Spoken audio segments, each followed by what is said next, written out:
Yes, എല്ലാവർക്കും trader Malayalam YouTube ചാനലിലേക്ക് സ്വാഗതം. അപ്പോൾ നമ്മൾ നമ്മുടെ നെക്സ്റ്റ് എപ്പിസോഡിലേക്ക് പോവുകയാണ്, നെക്സ്റ്റ് ക്ലാസ്സിലേക്ക് പോവുകയാണ്. നമ്മൾ ഇന്ന് അനാലിസ് ചെയ്യുന്നത് സ്റ്റേജസ് ഓഫ് എ മാർക്കറ്റ് ആണ്. ഒരു സ്റ്റോക്ക് മാർക്കറ്റിന്റെ ഡിഫറെന്റ് സ്റ്റേജസിനെ കുറിച്ചാണ് നമ്മൾ ഇന്ന് ഡിസ്കസ് ചെയ്യുന്നത്. പഴയ വീഡിയോയിൽ വോയിസിന്റെ ഇഷ്യൂ കുറെ പേര് പറഞ്ഞിരുന്നു. ഞാൻ ഈ വീഡിയോയിൽ വോയിസിന്റെ ഇഷ്യൂസ് മാക്സിമം അവോയ്ഡ് ചെയ്തിട്ട് വോയിസ് നല്ല രീതിയിൽ എന്താ പറയുക ബൂസ്റ്റപ്പ് ചെയ്തിട്ടാണ് പറയുന്നത്. പിന്നെ മൈക്കിന്റെ ഇഷ്യൂസ് എല്ലാം സോൾവ് ചെയ്തിട്ടുണ്ട്. ദെൻ നമ്മൾ ഇന്ന് ഡിസ്കസ് ചെയ്യാൻ പോകുന്ന ടോപ്പിക് മാർക്കറ്റ് സ്റ്റേജസ് ആണ്. ഒരു ട്രേഡർ അല്ലെങ്കിൽ ഒരു ഇൻവെസ്റ്റർ കൃത്യമായിട്ട് അറിഞ്ഞിരിക്കണം മാർക്കറ്റിന് എത്ര സ്റ്റേജസ് ഉണ്ട്, ഞാൻ ഏത് സ്റ്റേജിലാണ് എൻറ്റർ ചെയ്യുന്നത്, ഞാൻ ഏത് സ്റ്റേജിലാണ് എക്സിറ്റ് ചെയ്യേണ്ടത്, ഏത് സ്റ്റേജിലൊക്കെ എൻറ്റർ ചെയ്താൽ എനിക്ക് പ്രോഫിറ്റ് കിട്ടും എന്നുള്ള കാര്യങ്ങൾ ഒരു ട്രേഡർ കൃത്യമായിട്ട് അറിഞ്ഞിരിക്കണം. മാർക്കറ്റിന് പൊതുവായിട്ട് 4 സ്റ്റേജസ് ആണ് ഉള്ളത്. അപ്പൊ നിങ്ങൾ ഇപ്പൊ കാണുന്ന ഗ്രാഫ് ശ്രദ്ധിക്കുക. ഈ 4 സ്റ്റേജസ് നമുക്ക് ഈ ഗ്രാഫിൽ കൃത്യമായിട്ട് കാണാം. Everyone please note this graph. Okay, then എൻ്റെ ചാനൽ ഫസ്റ്റ് ടൈം ആണ് നിങ്ങൾ കാണുന്നതെങ്കിൽ പ്ലീസ് സബ്സ്ക്രൈബ്. ദെൻ കമന്റിൽ നമ്മുടെ ടെലിഗ്രാം ചാനലിന്റെ ലിങ്ക് ഉണ്ട്, നിങ്ങൾ ചാനലിൽ നമ്മുടെ ഗ്രൂപ്പിൽ ജോയിൻ ചെയ്യുക. വളരെ ഹെൽത്തി ആയിട്ടുള്ള ഷെയർ മാർക്കറ്റിനെ കുറിച്ചുള്ള ഒത്തിരി ഡിസ്കഷൻസ് അതിൻ്റെ അകത്തുണ്ട്. നിങ്ങളുടെ ഡൗട്ട്സ് കാര്യങ്ങളൊക്കെ എൻ്റെ അടുത്ത് ആദ്യ ചാനൽ വഴി ചോദിക്കാം. എൻ്റെ മൊബൈൽ നമ്പറും വാട്സപ്പ് നമ്പറും ഞാൻ ഈ ഡീറ്റെയിൽസിൻ്റെ കൂടെ ഞാൻ ഇൻക്ലൂഡ് ചെയ്യുന്നുണ്ട്. അപ്പോൾ നിങ്ങൾ എല്ലാവരും ആ ഗ്രാഫ് കണ്ടിരിക്കും. അങ്ങനെ 4 സ്റ്റേജസ് ആണ് ആക്ച്വലി ഒരു സ്റ്റോക്ക് മാർക്കറ്റിനുള്ളത്. 4 സ്റ്റേജസ് ഏതൊക്കെയാണ്? ഫസ്റ്റ് വൺ നമുക്കൊരു അക്യുമുലേഷൻ സ്റ്റേജ് ആണ്. നമ്മൾ നിഫ്റ്റി നോക്കുകയാണെങ്കിൽ ഒരു 2000 മുമ്പുള്ള ഒരു സ്റ്റേജ് നമുക്കൊരു അക്യുമുലേഷൻ സ്റ്റേജിൽ നമുക്ക് കാണാൻ പറ്റും. ഞാൻ നിഫ്റ്റിയുടെ ചാർട്ട് വെച്ചിട്ട് നിങ്ങൾക്ക് ഈ 4 സ്റ്റേജസ് കൃത്യമായിട്ട് എക്സ്പ്ലെയിൻ ചെയ്യുന്നതാണ്. 4 സ്റ്റേജസ് ഏതാണെന്ന് ഞാൻ ഒരു പ്രാവശ്യം കൂടി പറയാം. The accumulation stage, then up trend അല്ലെങ്കിൽ markup stage, then distribution stage, then down trend അല്ലെങ്കിൽ ഡിക്ലൈൻ സ്റ്റേജ്. ഇങ്ങനെ 4 സ്റ്റേജസ് അല്ലെങ്കിൽ 4 ഫേസസ് ആണ് ഒരു മാർക്കറ്റിനുള്ളത്. ഇത് കൂടാതെ 2 സബ് സ്റ്റേജസ് കൂടി ഉണ്ട്. അത് ഞാൻ ഗ്രാഫ് വെച്ചിട്ട് പറയാം.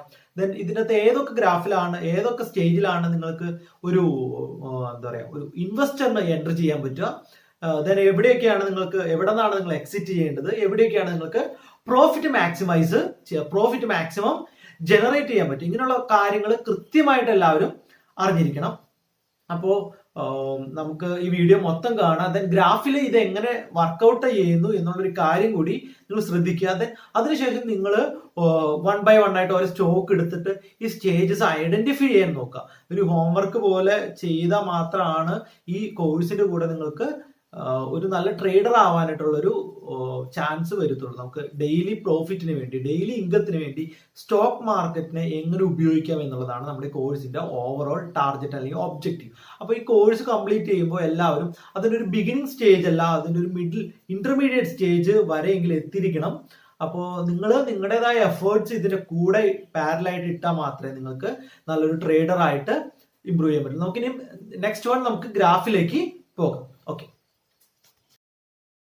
ഹലോ ഫ്രണ്ട്സ്, ഞാൻ ഇവിടെ പരിചയപ്പെടുത്താൻ പോകുന്നത് നമ്മുടെ നിഫ്റ്റിയുടെ ചാർട്ടാണ്. 2016 മുതൽ 2016 ഒരു ടൈമിലെ ഒരു നിഫ്റ്റിയുടെ ചാർട്ടാണ്. ദെൻ ഇതാണ് ഞാൻ പറഞ്ഞ 4 സ്റ്റേജസ്. ദെൻ ഇത് സ്റ്റേജ് 1, ഞാൻ ബ്ലൂ മാർക്ക് ചെയ്തിരിക്കുന്ന stage 1, then green stage 2, then stage 3, then ഇതാണ് റെഡ് അഗൈൻ സ്റ്റേജ് 4. ദെൻ നമുക്ക് സ്റ്റേജ് 4 നിന്ന് സ്റ്റാർട്ട് ചെയ്യാം. then ഇവിടെ ഒരു ഡൗൺ ട്രെൻഡ് നിങ്ങൾ കാണുന്നുണ്ട് അല്ലേ? അപ്പോൾ ഈ സ്റ്റേജ് 4 എന്ന് പറയുന്നതാണ് നമുക്കൊരു ഡൗൺ ട്രെൻഡ്. എങ്ങനെയാണ് ഒരു ഡൗൺ ട്രെൻഡ് വരുന്നത് നിങ്ങൾക്ക് എല്ലാവർക്കും അറിയാം. ഞാൻ ലാസ്റ്റ് വീഡിയോയിൽ അതിൻ്റെ എക്സ്പ്ലനേഷൻ തന്നിരുന്നു.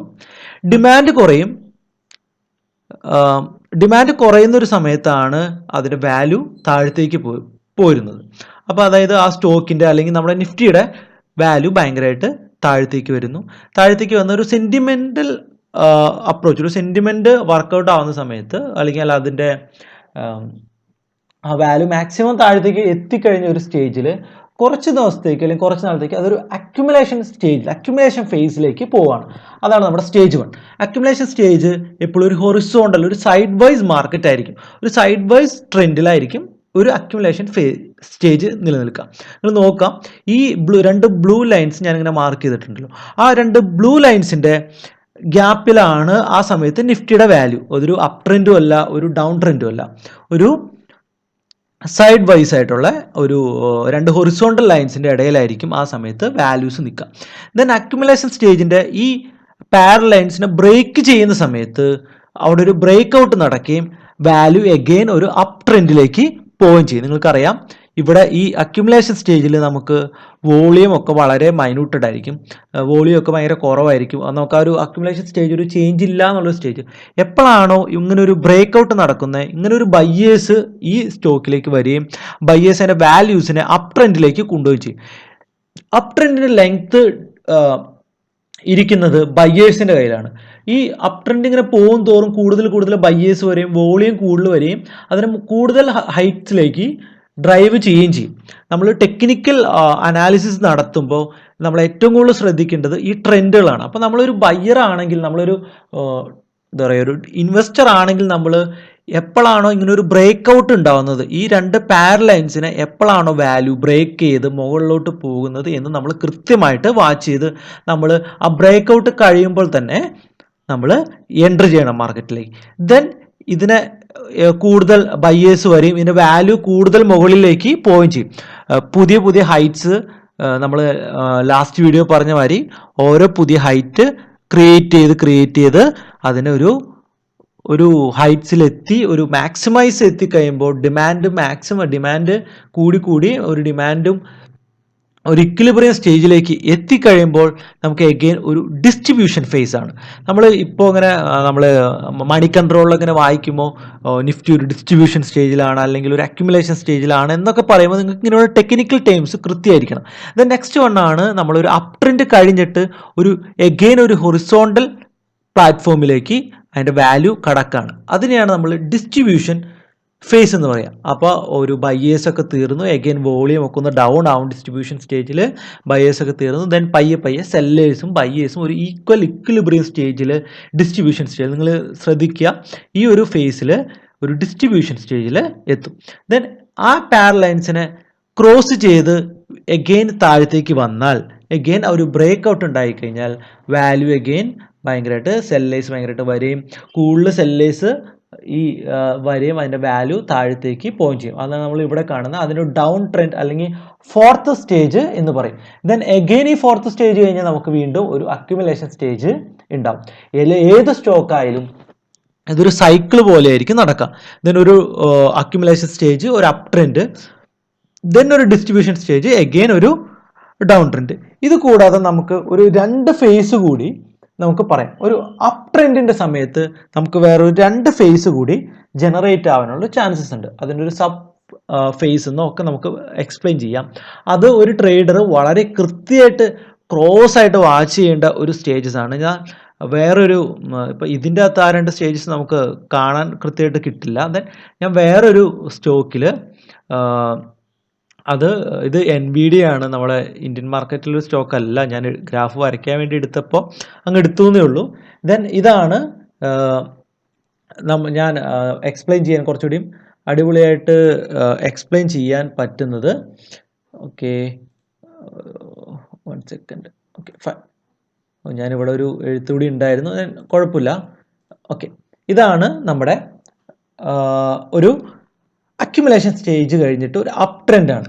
ഈ അപ് ട്രെൻഡ് കഴിഞ്ഞതിന് ശേഷം ഒരു എക്സസ് ഫേസ് ഇവിടെ ജനറേറ്റ് ആവുന്നുണ്ട്. ഈ എക്സസ് ഫേസ് വളരെ കൃത്യമായിട്ട് നോട്ട് ചെയ്യുക. ഈ എക്സസ് ഫേസ് എങ്ങനെ ജനറേറ്റ് ചെയ്യുന്നു, എപ്പോഴാണ് ഈ എക്സസ് ഫേസ് വരുന്നത്? ഒരു അപ് ട്രെൻഡ് കഴിഞ്ഞതിന് ശേഷം, ഒരു നല്ല ഹൈ വോളിയത്തിൽ നല്ലൊരു അപ് ട്രെൻഡ് വന്നതിന് ശേഷം ഒരു ഗ്യാപ്പ് അപ്പ് നമുക്ക് ഫോം ആവും. നിങ്ങൾ ശ്രദ്ധിക്കുക, ഇങ്ങനെയുള്ള ഗ്യാപ്പ് അപ്പിന് ശേഷം വരുന്നതാണ് എക്സസ് ഫേസ്. ചിലപ്പോൾ കുറച്ച് നാളത്തേക്ക് തന്നെ നിൽക്കാം. നിങ്ങൾ ചില സ്റ്റോക്സ് ഒക്കെ എടുത്ത് നോക്കിക്കഴിഞ്ഞാൽ ഒത്തിരി ഒരു 6 മന്തോ 7 മന്തോ ഒരു 1 ഇയർ വരെ ഈ എക്സസ് ഫേസ് നിലനിന്നതായിട്ട് നിങ്ങൾക്ക് കാണാൻ പറ്റും.